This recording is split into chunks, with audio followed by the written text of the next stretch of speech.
नमस्कार, हमारे इस विशेष सांकेतिक समाचार में मैं साइमा खान आपका स्वागत करती हूं। मेरे साथ हैं मेरे सहयोगी शरद मुदगल, जो अगले आधे घंटे में आपको सांकेतिक भाषा में समाचार समझाएंगे। तो शुरुआत करते हैं हेडलाइंस से। प्रधानमंत्री नरेंद्र मोदी आज दिल्ली में पीएम स्वनिधि के लाभार्थियों को करेंगे संबोधित। 1 लाख स्ट्रीट वेंडरों को देंगे ऋण। अब तक 62 लाख से भी अधिक स्ट्रीट वेंडरों को दी जा चुकी है 10,978 करोड़ रुपए से ज्यादा की राशि। पीएम दिल्ली मेट्रो के चौथे चरण में 2 अतिरिक्त कॉरिडोर की भी रखेंगे आधारशिला।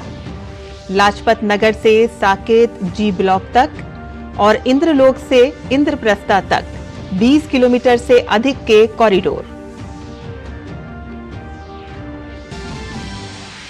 भूटान के प्रधानमंत्री शेरिंग टोब्गे 5 दिवसीय यात्रा पर पहुंचे भारत। राष्ट्रपति द्रौपदी मुर्मू और प्रधानमंत्री नरेंद्र मोदी से करेंगे मुलाकात। दोनों देशों के बीच रिश्ते प्रगाढ़ करने पर होगा मंथन।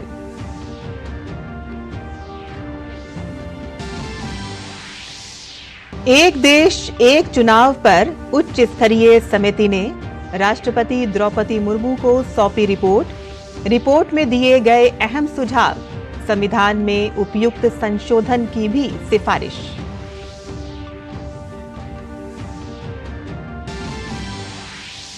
सीएए को लेकर गृह मंत्री अमित शाह का देशवासियों को आश्वासन। कहा कि नागरिकता देने का है कानून, छीनने का नहीं। सीएए पर विपक्ष के रवैये पर गृह मंत्री की दो टूक। कानून से किसी कीमत पर समझौता संभव नहीं, वापस नहीं लिया जाएगा सीएए। सीएए पर विवादित बयान को लेकर दिल्ली के मुख्यमंत्री अरविंद केजरीवाल की चौतरफा आलोचना। बयान को लेकर भड़के हिंदू शरणार्थी। सीएम आवास को घेर कर किया विरोध प्रदर्शन।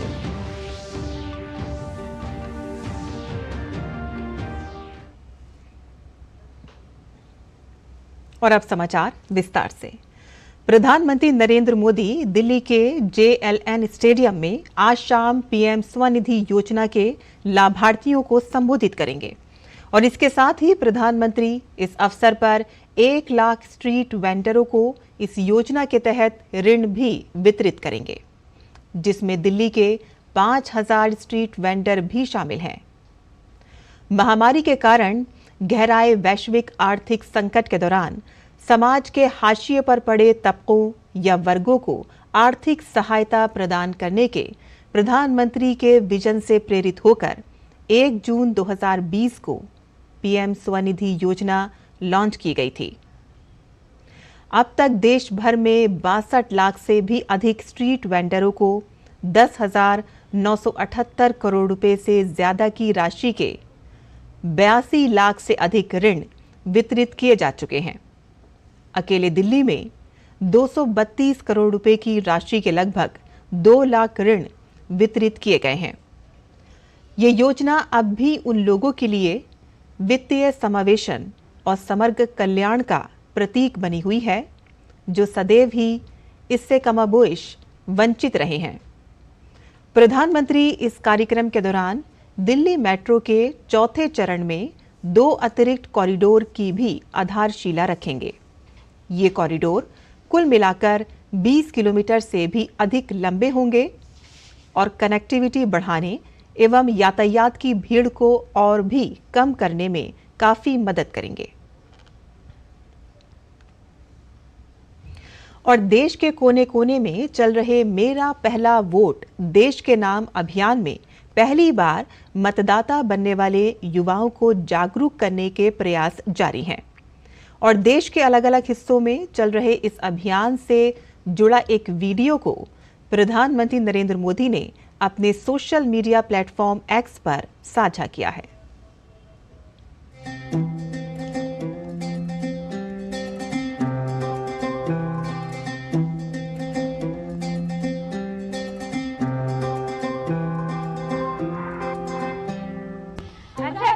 बच्ची नहीं हूँ पर कच्ची नहीं, मानो या ना मानो तुम बड़ा करने की बारी, भविष्य देश का लिखने की तैयारी यही। बचपन से अब तक मेरी माटी में चुकारा, मुझको है मेरे देश में पुकारा। चल पड़े हैं हम सबके कदम, देश का भाग्य बदलने निकल पड़े हम। बनेगा देश महान जब वोट करेंगे हम।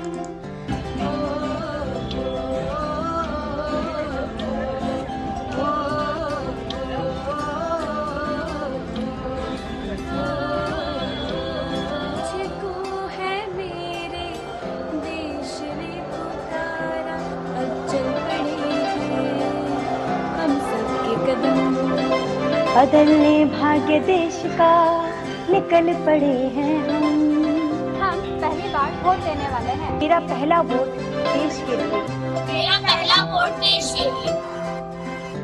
आइए सब मिलकर इस कैंपेन का हिस्सा बनें। जय हिंद। और प्रधानमंत्री नरेंद्र मोदी आज सिख नववर्ष के शुभारंभ पर शुभकामनाएं दी। प्रधानमंत्री ने एक्स पर लिखा कि सिख नववर्ष के शुभारंभ पर शुभकामनाएं। वाहे गुरु की असीम कृपा सभी जीव जगत को कल्याण और समृद्धि प्रदान करे। गुरु साहिब का ज्ञान हमारे समाज को उज्जवल मार्गदर्शन से प्रज्वलित करता रहे। भूटान के प्रधानमंत्री शेरिंग टोब्गे प्रधानमंत्री नरेंद्र मोदी के निमंत्रण पर आधिकारिक यात्रा पर भारत पहुंचे। दिल्ली में केंद्रीय मंत्री अश्विनी कुमार चौबे ने उनका स्वागत किया। भूटान के प्रधानमंत्री की यात्रा दोनों पक्षों को हमारी अनूठी साझेदारी में प्रगति की समीक्षा करने और भारत और भूटान के बीच मित्रता और सहयोग के स्थायी संबंधों का विस्तार करने के तरीकों और साधनों पर चर्चा करने का अवसर है। और बुलेटिन में यहां पर हम लेते हैं एक छोटा सा ब्रेक। हम जल्द हाजिर होंगे।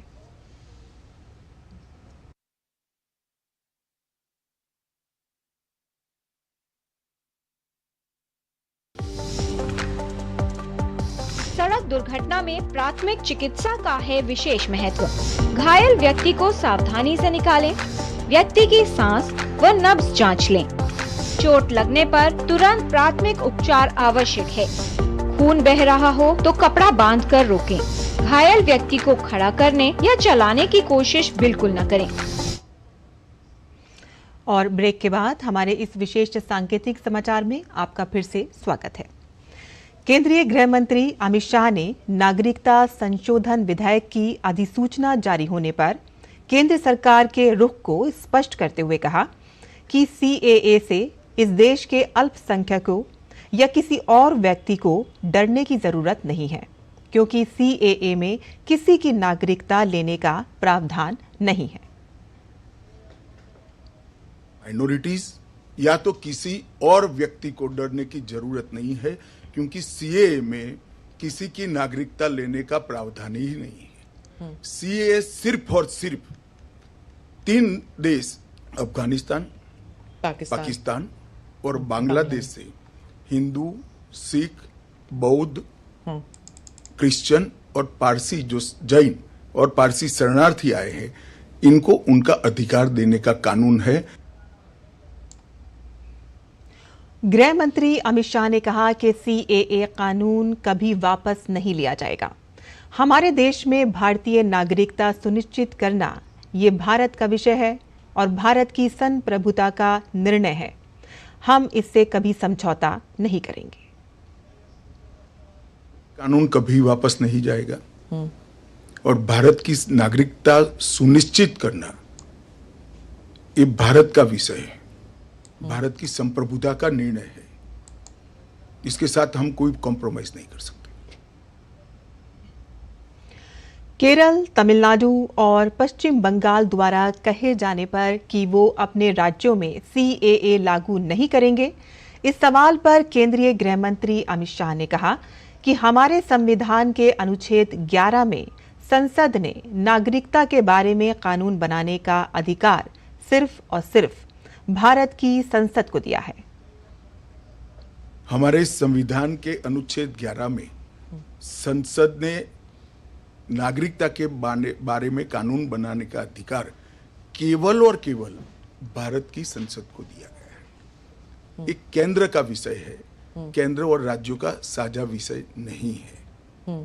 तो नागरिकता के बारे में कानून और कानून का इम्प्लीमेंटेशन, वो दोनों हमारे संविधान की 246/1 अनुच्छेद के माध्यम से इसको शेड्यूल 7 में डाला गया है, जो केंद्र की इसकी तमाम शक्तियां केंद्र को दी गई है। गृह मंत्री अमित शाह ने कहा कि सीएए आदिवासी क्षेत्रों की संरचना और अधिकारों को कमजोर नहीं करेगा या नहीं बदलेगा। ट्राइबल कंपोजिशन और उनके अधिकार को हम जरा भी डाइल्यूट नहीं कर रहे हैं। हमने एक्ट में ही प्रोविजन कर दिया है कि जहां पर भी इनर लाइन परमिट है और जहां संविधान की 6ठी सूची में जो क्षेत्र शामिल किए गए हैं, इन पर वहां पर सीएए नहीं लागू होगा और वहां के एड्रेस वाला एप्लीकेशन भी ऐप में अपलोड ही नहीं होता है।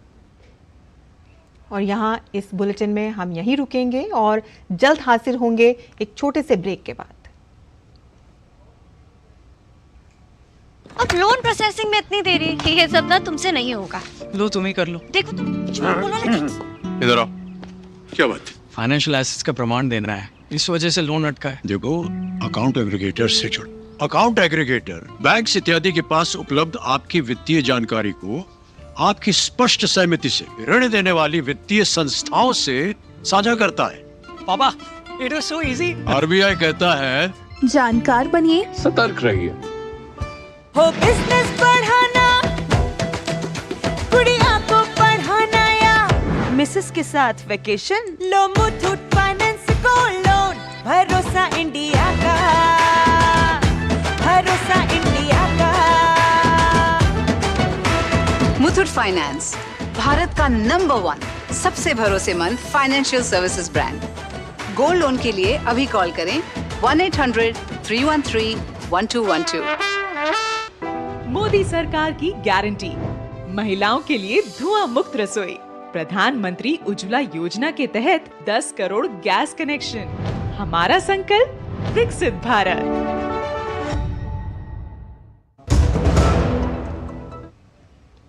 और ब्रेक के बाद आपका फिर से स्वागत है।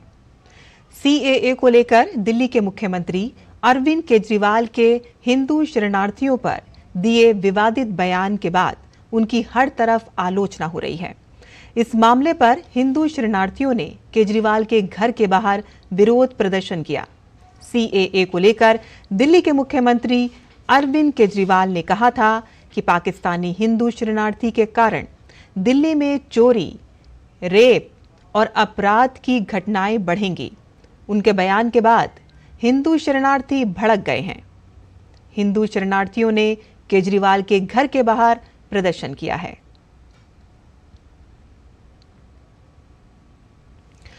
सीएए पर विपक्ष के आरोप पर केंद्रीय मंत्री गिरिराज सिंह ने कहा कि वो विपक्षी दलों की सोच से दुखी हैं। उन्होंने कहा कि अरविंद केजरीवाल हिंदुओं को गाली दे रहे हैं, लेकिन जब पाकिस्तान में हिंदू बेटियों का विवाह समारोह के दौरान अपहरण कर लिया जाता है, तब वे कभी नहीं बोलते। अरविंद केजरीवाल साहब हिंदुओं को गाली दे रहे हैं, कभी इनकी जुबान नहीं खुलती। जब पाकिस्तान में हिंदुओं की बेटी को मंडप पर से उठा जाता तब तो इनकी जुबान नहीं खुलती, लेकिन वो पीड़ित वहां उसको सहारा पाकिस्तान में नहीं मिलता, वो भाग करके हिंदुस्तान नहीं आएगा तो कहां जाएगा? और वो आया तो हिंदू है, इसका मतलब वो चोर है, हिंदुओं को चोर कह रहे हैं। केंद्रीय रक्षा मंत्री राजनाथ सिंह ने आज असम के कोकराझार में एक सार्वजनिक रैली को संबोधित किया। उन्होंने कहा कि सारी दुनिया ने मान लिया है कि इस बार के चुनावों में एनडीए की ही सरकार पूर्ण बहुमत के साथ बनने जा रही है। केंद्र में लगभग 10 वर्षों से पीएम मोदी के नेतृत्व में सरकार चल रही है। जब कांग्रेस की सरकार होती थी तो 1-2 साल में ही उन पर भ्रष्टाचार के आरोप लग जाते थे। मगर इन 10 वर्षों में मोदी की सरकार के एक भी मंत्री के दामन पर भ्रष्टाचार के आरोप नहीं हैं। 10 वर्षों तक हम लोगों ने सरकार चलाई है मोदी जी के नेतृत्व। इसके पहले भी केंद्र में काम करते हुए आपने कांग्रेस की सरकारों को भी देखा होगा। दोनों में सबसे बड़ा अंतर क्या है?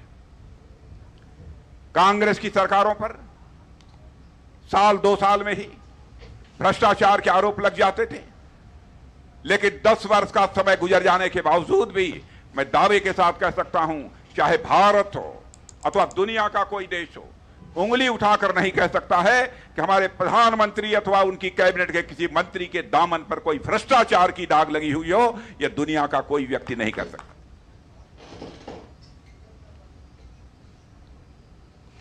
और केंद्रीय वित्त मंत्री निर्मला सीतारमण ने विकसित भारत कार्यक्रम के तहत IIT गुवाहाटी में आयोजित एक कार्यक्रम में हिस्सा लिया। केंद्रीय वित्त मंत्री ने इस संस्थान में छात्रों को संबोधित करते हुए उनसे कहा कि अगर 10 सालों में मोदी सरकार इतना कुछ कर सकती है तो 2047 तक हम बहुत कुछ कर सकते हैं। उन्होंने कहा कि साल 2047 तक भारत को विकसित बनाना है। You will see a better India, a developed India, when you are going to be in your middle age by 2047. Many of the school children will probably be in their peak productive years. A developed India is what we owe to each one of us. So I call upon all of you all to make sure that you spread the message of hope. If this can happen in 10 years, we can do a lot more towards 2047 so that you can live in a happy, proud, developed India. और यहाँ इस विशेष bulletin में हम रुकते हैं एक छोटे से ब्रेक के लिए। हम जल्द लौटेंगे। तुम्हें पता है इन्वेस्टर्स के लिए एक इन्वेस्टर प्रोटेक्शन फंड होता है IPF, लेकिन अगर तुम्हारा ट्रेड एक्सचेंज पर एग्जीक्यूट नहीं हुआ या फिर कोई गारंटीड रिटर्न्स वाली स्कीम है तो ये IPF आपकी मदद नहीं कर सकता है। और अगर आपका ब्रोकर ही डिफॉल्टर बन जाए तो फिर IPF आपको कॉम्पेंसेशन दिला सकता है। कहाँ से सीखा? NSE की साइट पर। सोचकर समझकर इन्वेस्ट कर। Work from home, high salary, बस एक क्लिक में। अरे वाह!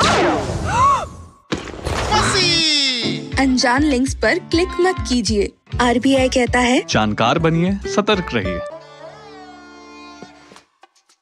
देखो यार, जिंदगी का कोई भरोसा नहीं, पता नहीं कब फोटो पे हार चढ़ जाए और फैमिली का फ्यूचर, बच्चों की पढ़ाई खतरे में पड़ जाए। तो आज ही पॉलिसी बाजार से 1 करोड़ का टर्म लाइफ इंश्योरेंस कराओ, सिर्फ 525 रुपए महीने से शुरू। Delivery boy has picked your order. अरे भाई, पता है भूख लगी है। 30 मिनट का मैसेज नोटिफिकेशन आया था ना। मैसेज के सारे थोड़ी बैठ सकते हैं। कल आपने कुछ शेयर्स बेचे थे ना? हाँ, तो चेक किया? मैसेज आया तो था। सिर्फ मैसेज काफी नहीं है। आप शेयर मार्केट में कोई भी ट्रांजेक्शन करते हैं ना, तो स्टॉक एक्सचेंज से आए SMS या ईमेल को अपने डीमैट अकाउंट और बैंक स्टेटमेंट के साथ भी टैली कीजिए। बेटा, भूख में ना दिमाग बंद हो जाता है।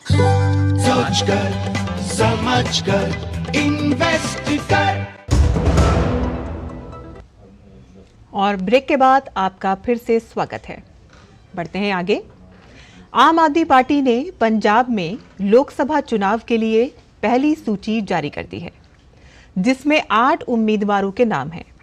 संसदीय चुनाव के लिए 5 मंत्रियों को अलग अलग सीटों पर उतारा गया है। मौजूदा सांसद सुशील रिंकू फिर से विश्वास जताकर उन्हें जालंधर से टिकट दिया गया है। इसके साथ ही पिछले हफ्ते आम आदमी पार्टी में शामिल होने वाले गुरप्रीत सिंह GP को भी फतेहगढ़ साहिब से उतारा गया है। बता दें कि पंजाब में आम आदमी पार्टी ने अकेले चुनाव लड़ने की बहुत पहले ही घोषणा कर दी थी। जानी मानी समाज सेवी सुधा मूर्ति ने आज राज्यसभा सदस्य के रूप में शपथ ली। राज्यसभा के सभापति जगदीप धनखड़ ने संसद भवन में नवनिर्वाचित सदस्य सुधा मूर्ति को शपथ दिलाई। इस मौके पर इन्फोसिस के संस्थापक नारायण मूर्ति और राज्यसभा में नेता पीयूष गोयल भी मौजूद रहे। अंतर्राष्ट्रीय महिला दिवस के दिन सुधा मूर्ति के मनोनयन का ऐलान किया गया था। ओटीटी प्लेटफॉर्म्स पर अश्लील कंटेंट को लेकर भारत सरकार के सूचना और प्रसारण मंत्रालय ने बड़ी कार्रवाई की है। मंत्रालय ने 18 ओटीटी प्लेटफॉर्म्स, 19 वेबसाइट्स, 10 ऐप और 57 सोशल मीडिया हैंडल्स को देश भर में ब्लॉक कर दिया है। केंद्र की ओर से ये एक्शन तब लिया गया है कि जब पूर्व में कई बार केंद्रीय सूचना और प्रसारण मंत्री अनुराग सिंह ठाकुर की ओर से इस बारे में चेतावनी भी जारी की जा चुकी थी।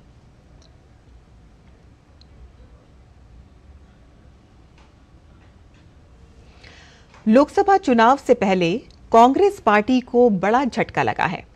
पंजाब के पूर्व मुख्यमंत्री कैप्टन अमरिंदर सिंह की पत्नी और सांसद परनीत कौर भाजपा में शामिल हो गई। बता दें कि परनीत कौर 4 बार से पटियाला सीट से सांसद हैं। सबसे पहले वे 1999 में पटियाला से लोकसभा चुनाव जीती थी और इसके बाद 2004, 2009 और 2019 में इसी सीट से चुनाव जीती और इसके अलावा वे 2014 से 2017 तक पटियाला से विधायक भी रही हैं। भाजपा का दामन थामने के बाद परनीत कौर ने कहा कि मोदी जी के कार्यों और उनकी नीतियों को देखकर मैं बीजेपी में शामिल हुई हूं।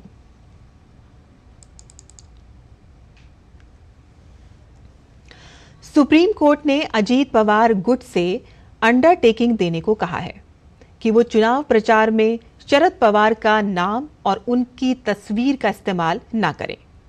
शरद पवार गुट की ओर से शिकायत की गई थी कि अजीत पवार गुट अभी भी वोटरों से अपील के लिए शरद पवार के नाम और तस्वीर का इस्तेमाल कर रहे हैं। इस पर सुप्रीम कोर्ट ने हैरानी जताते हुए अजीत पवार गुट से कहा कि जब चुनाव नजदीक होते हैं तो आपको शरद पवार की जरूरत महसूस होती है, जब चुनाव नहीं होते तो आपको उनकी जरूरत नहीं लगती।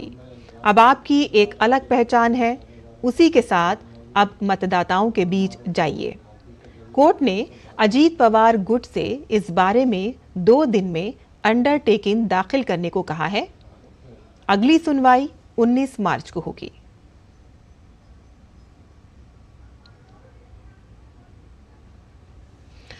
दिल्ली दंगों के आरोपी उमर खालिद की जमानत याचिका पर दिल्ली की कड़कड़डुमा कोर्ट में सुनवाई 21 मार्च के लिए टल गई है। दिल्ली पुलिस ने जवाब दाखिल करने के लिए और वक्त दिए जाने की मांग की है। ये उमर खालिद की ओर से दायर दूसरी जमानत अर्जी है। इससे पहले एक बार उनकी जमानत याचिका खारिज हो चुकी है।